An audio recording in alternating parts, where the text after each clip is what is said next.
Saya Siti Musyrifah dari Pusat Fisiologi Senam Institut Sukan Negara. Terdapat beberapa kajian telah meneliti tentang kesan berpuasa semasa bulan Ramadan terhadap kita punya tubuh badan disebabkan oleh perubahan corak pengambilan makanan serta waktu tidur. Di mana hormon kortisol, melatonin, kita punya alertness turut terjejas. Namun demikian, jangan gunakan Ramadan ini sebagai alasan untuk tidak melakukan aktiviti fizikal. Sebaliknya, cubalah memanfaatkan aktiviti fizikal di bulan Ramadan untuk terus aktif sepanjang tahun. Jadi sememangnya rutin makan dan tidur akan berubah pada bulan Ramadan.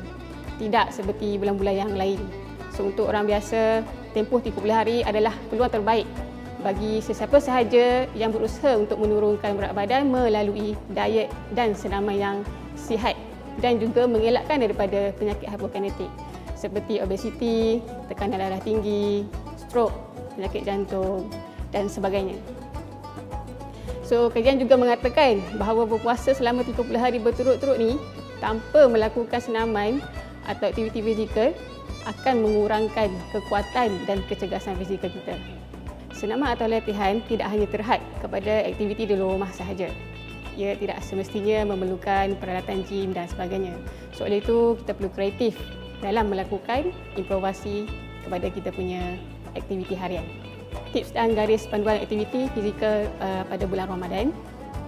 So, kita lakukan aktiviti fizikal selama 30 minit sekurang-kurangnya dan paling maksima 60 minit setiap hari di kawasan yang tidak panas ataupun yang berhawa dingin.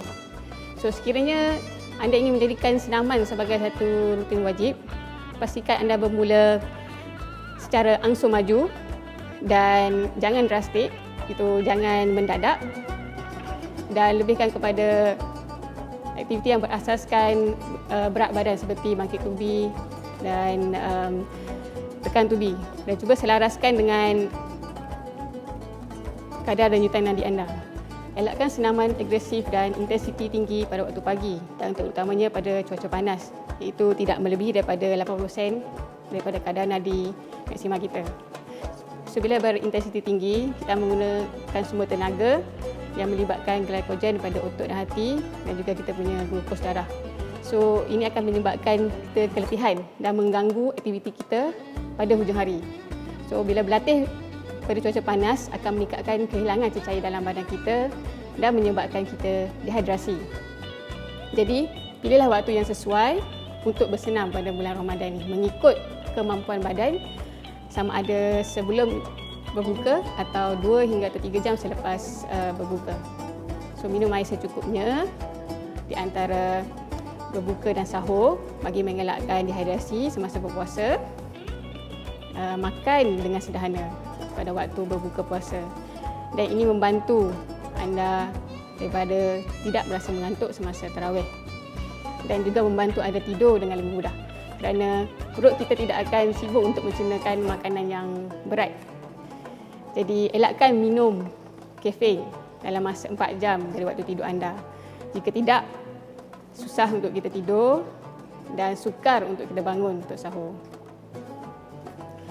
Jadi, cuba tetapkan corak tidur yang teratur pada bulan Ramadan untuk kita mengelakkan rasa mengantuk, rasa sakit kepala dan perubahan pada mood kita pada siang hari. So, kalau ada penimbangan berat, boleh timbang berat badan anda selepas sahur ataupun sebelum berbuka untuk membantu perubahan berat badan kita, untuk membantu kita pastikan perubahan berat badan kita tidak turun secara mendadak ataupun terlalu agresif. So, jadi jangan paksa diri untuk mencabar tahap kecergasan kerana ini berisiko tinggi kepada kecederaan. Dan individu harus berunding dengan doktor mereka sebelum memulakan sebarang aktiviti fizikal sekiranya mereka kurang yakin dengan kesihatannya. Jadi hentikanlah sebarang aktiviti fizikal dengan segera sekiranya anda mengalami pening, loya ataupun sukar bernafas ataupun sakit dada.